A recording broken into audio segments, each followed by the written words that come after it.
Good morning students. कल हमने chapter 9 का सॉलिड लिक्विड एंड गैस किया था, उससे फिर हम लोग आगे चलेंगे। आज एक बार रिमाइंड करते हैं हमने क्या किया था, क्या क्या किया था। उसमें हमने मैटर को डिफाइन किया था। क्या था मैटर, एक बार उसको फिर से रिमाइंड कर लेते हैं।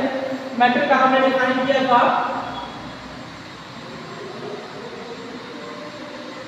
Anything that has mass and occupy space। मोटा मोटा यही हमने देखा था, डिफाइन किया था मैटर को। मैटर का यही था anything that occupy space and that has mass and occupy space. इसके आगे हमने इसके तीन स्टेट को डिफाइन किया था। क्या तीन स्टेट है इसके? Solid, liquid and gas. Solid के हमने एग्जाम्पल देखे थे, जैसे बुक हो गया, चेयर हो गया, पेंसिल हो गया, ब्रिक हो गया। ये सारे हमने सॉलिड के एग्जाम्पल्स देखे थे। उसके बाद हमने लिक्विड को डिफाइन किया था। लिक्विड को भी हमने एग्जाम्पलीफाई किया था। लिक्विड में हमने देखा था लिक्विड के एग्जाम्पल जैसे वाटर हो गया, मिल्क हो गया, जूस हो गया, टी हो गया। ये सारे एग्जाम्पल्स हमारे लिक्विड्स के थे। आगे हमने गैस देखे थे। गैस के हमने उसमें गैस के भी एग्जाम्पल लिए थे, जैसे inflated balloons, inflated tyre, air में बहुत सारे और भी सारे जो प्रेजेंट होते हैं, जैसे CO2, carbon dioxide, carbon monoxide, oxygen, nitrogen. ये सारे गैस के एग्जाम्पल्स हैं। उसके बाद हमने तीनों को डिफ्रेंशिएट किया था मेजरली। क्या डिफरेंस है सॉलिड, लिक्विड एंड गैस में? सॉलिड में हमने देखा था कि solid have a definite shape and volume. Solid में डिफिनिट शेप भी होता है और उसमें डिफिनिट वॉल्यूम भी होता है। वहीं लिक्विड में हमने देखा था कि liquid do not have a definite shape but have a definite volume. इसमें डिफिनिट शेप नहीं होता है, लेकिन इसमें डिफिनिट वॉल्यूम होता है। आगे हमने देखा था गैसेस को। गैसेस को हमने डिफाइन किया था, gases do not have a definite shape but and gases do not have a definite shape and volume. ना इसका डिफिनिट शेप होता है और ना डिफिनिट वॉल्यूम होता है। आगे हमने देखा था कि solids do not flow. Solids जो होते हैं वो फ्लो नहीं करते हैं, क्योंकि उनके जो मॉलिक्यूल्स होते हैं वो टाइटली पैक्ड होते हैं, जिसकी वजह से वो सॉलिड फ्लो नहीं करते हैं। आगे हमने लिक्विड में देखा था कि लिक्विड फ्लो करते हैं ऊपर से नीचे की तरफ। गैसेस भी फ्लो करते हैं, गैसेस भी फ्लो करते हैं। इतना तक हमने कल कर लिया था। आई होप आप सबने नोट डाउन भी कर लिया होगा। नोट डाउन करने के साथ इसके जो डिफरेंसेज है और जो डिफिकल्ट वर्ड है इसमें, उसको आपने लर्न भी कर लिया होगा, इसके डिफरेंसेस, क्योंकि ये आगे क्वेश्चन इसी से बनेगा और हो सके तो डायरेक्ट क्वेश्चन भी इसी से होगा। अब आगे चलते हैं। आगे आपका दे रखा है क्विक चेक। जितना हमने अभी तक समअप किया उसको, जितना अभी तक हमने उसको रीड आउट किया, उससे रिलेटेड कुछ क्वेश्चन दे रखा है। जैसे क्विक चेक में देखिए, फर्स्ट क्वेश्चन है सॉलिड और liquid have a fix shape and definite volume. किसका फिक्स शेप और डेफिनिट वॉल्यूम होता है? सॉलिड का, लिक्विड का? तो इसका आंसर हो जाएगा solid. Solid have a fix shape and definite volume. Solid का डिफिनिट शेप होता है और डिफिनिट वॉल्यूम होता है। दूसरा है pencil is a dash solid liquid as it does not flow. Pencil किसका एग्जाम्पल है? हमने सॉलिड के एग्जाम्पल में, सॉलिड जो हम करा रहे थे उसको जब एग्जाम्पलीफाई कर रहे थे, सॉलिड में हमने पेंसिल का भी एग्जाम्पल लिया था। Pencil is an example of solid. So ये ऑब्वियस है कि सॉलिड है पेंसिल, और ये एग्जाम्पल है किसका? सॉलिड का। नेक्स्ट कह रहा है गैस और liquid has neither definite shape nor a definite volume. इसका जिसका ना कोई डिफिनिट शेप है और ना ही कोई डिफिनिट वॉल्यूम है, तो ये किसका है? गैस का। इसको करा देते हैं, बोर्ड भी करा देते हैं। Choose the correct option.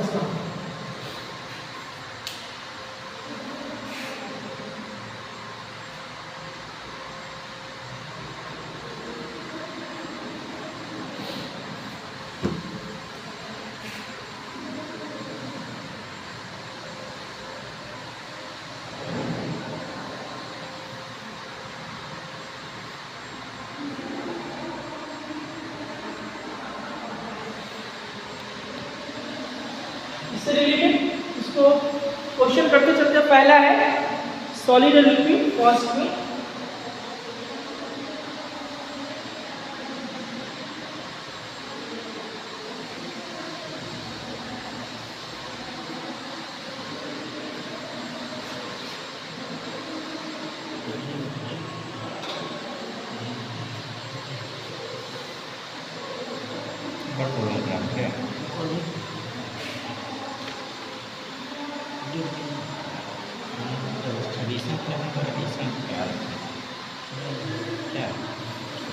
ये आपसे पूछ रहा है कि सॉलिड और liquid have a fix shape and definite volume.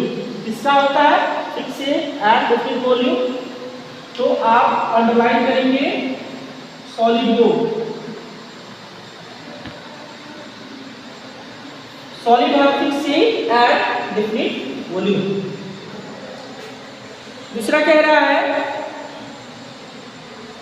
Pencil is a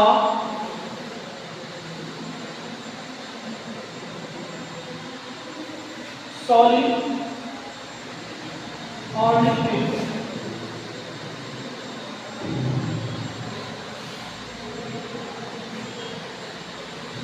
as it does not flow। Obvious सी बात है कि सॉलिड होगा तो फ्लो नहीं करेगा। ये कैरेक्टरिस्टिक केवल लिक्विड की होती है, लिक्विड ही फ्लो कर सकता है। तो पेंसिल अगर पेंसिल लिक्विड होगा तो फ्लो करेगा, सॉलिड है इसलिए फ्लो नहीं करेगा। क्वेश्चन से क्लियर है, पेंसिल इज अ सॉलिड और liquid as does not flow. Does not flow जब भी होगा तो ये सॉलिड के केस में ही होगा, सॉलिड फ्लो नहीं करेगा, लिक्विड फ्लो करता है। इसलिए pencil is an example of solid. Pencil is an example of solid. Next कह रहा है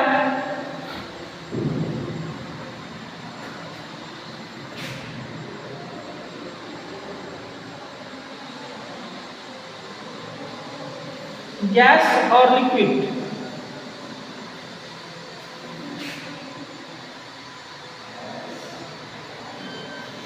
neither difference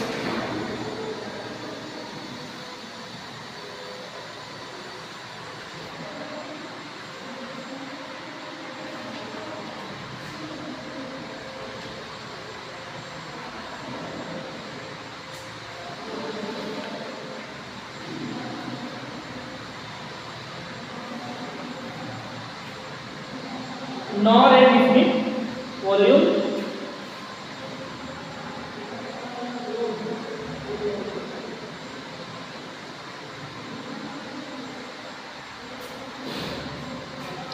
gas or liquid has neither a definite shape nor a volume।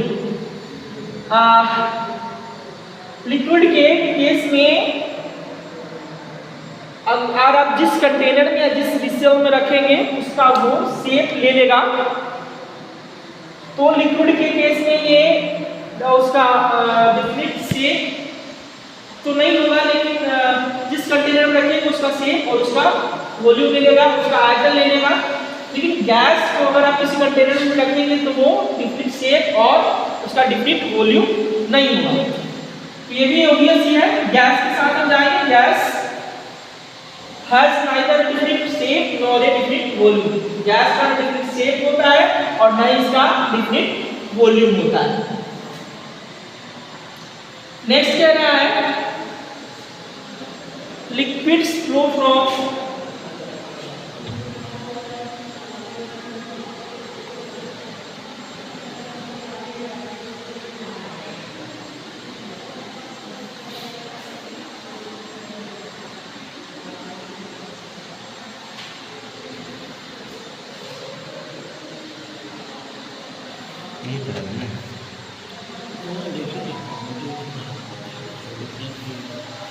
नहीं आपको पचास उसको रिवाइज करना रिवाइज करना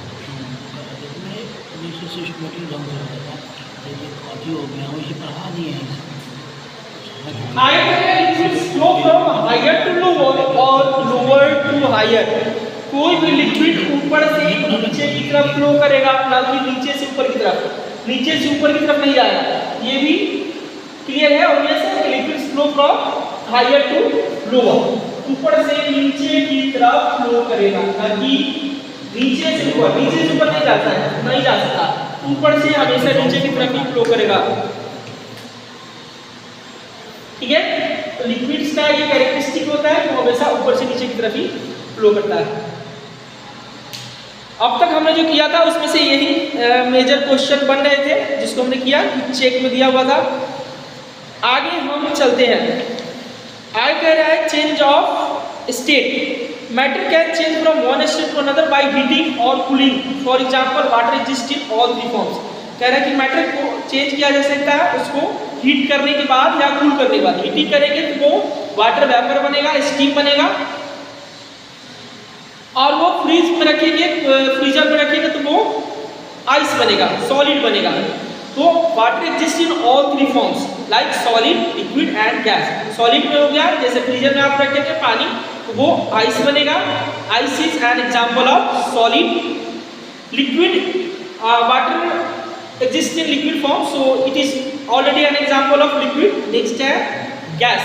जब इसको गर्म करेंगे तो ये इवेपोरेट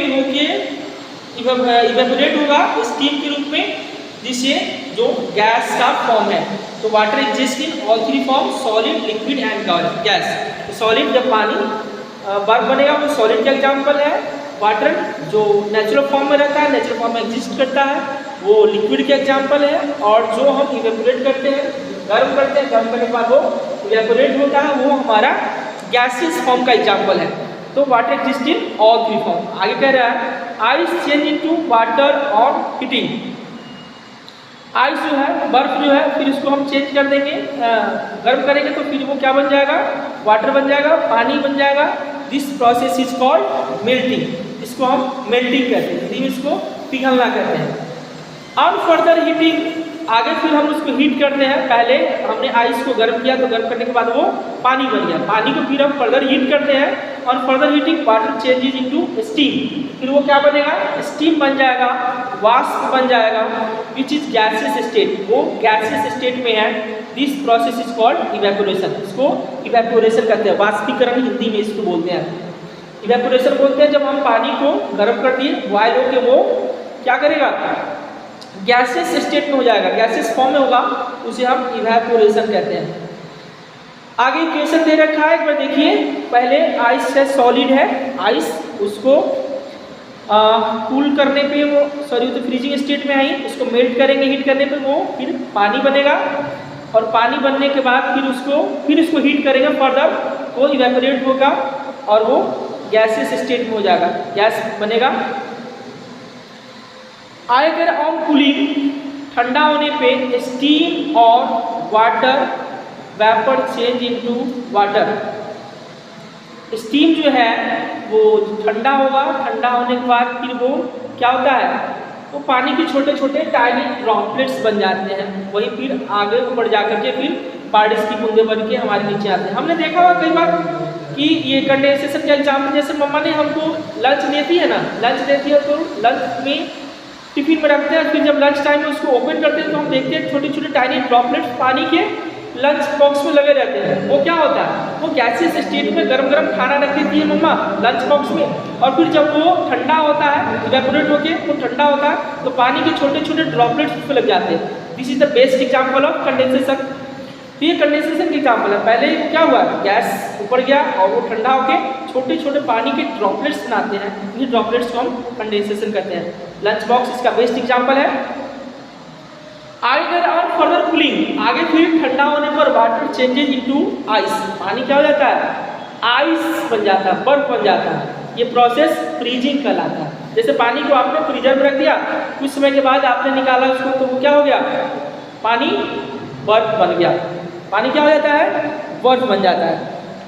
तो कुछ मेजर पॉइंट है आपके लिए नोट डाउन करने के लिए, इसको नोट डाउन कर लीजिएगा और लर्न कर लीजिए। पहले इसको नोट डाउन कर लीजिए, फिर उसके बाद आगे चलते हैं, आगे की बात और बात।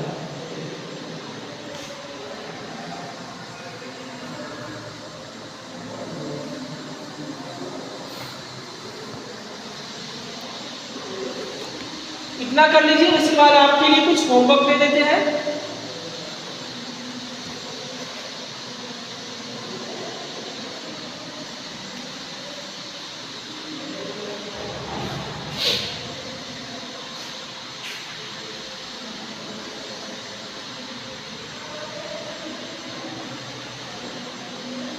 होमवर्क में आपके लिए 3 दे रहे हैं घर से करने के लिए।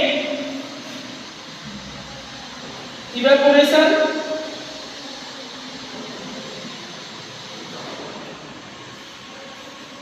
फर्स्ट में, सेकेंड में कंडेंसेशन,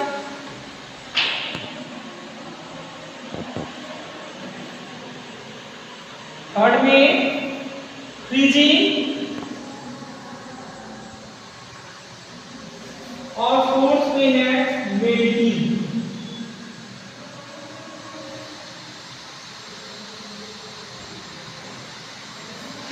ठीक है, इस चार को का आप डिफिनीशन लिख लीजिएगा और डिफिनीशन लिख करके इसको लर्न कर लीजिएगा।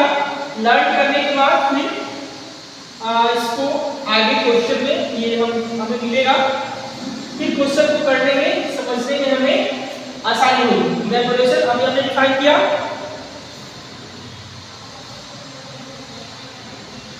Water changing to gases state after heating, gases state हो जाता है।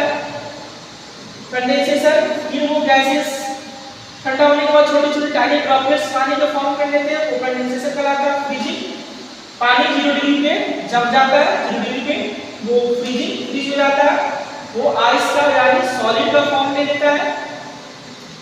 नेक्स्ट है मेल्टिंग, फिर इसका पिघलना, पिघलना वो मेल्टिंग कहलाता है। इन चारों का डिफिनीशन आप लिख के अच्छे से लर्न करके लाइएगा। उसके बाद क्वेश्चन में आगे करने से पहले कुछ क्विक स्क्रॉल दे रखा है बुक में। ग्लॉसरी में भी दे रखा है मैटर, मेल्टिंग, इवेपोरेशन, कंडेंसेशन और फ्रीजिंग। एक और इसमें ऐड कर लीजिएगा मेल्टिंग, मैटर। ये बुक में भी दे रखा है, हमने भी डिफाइन कर दिया। और इसको आप ग्लॉसरी से रीड करके लर्न कर लीजिएगा। जब कभी स्कूल खुलेगा इसको क्लास में सुनेंगे। ये 5 मेजर पॉइंट्स है। अभी तक जो हमने चैप्टर किया उसमें से एक्सट्रैक्ट नहीं आया है। इवेपोरेशन, कंडेंसेशन, फ्रीजिंग, मेल्टिंग और मैटर। इसको लिख के नोट डाउन करके और लर्न कर लीजिएगा।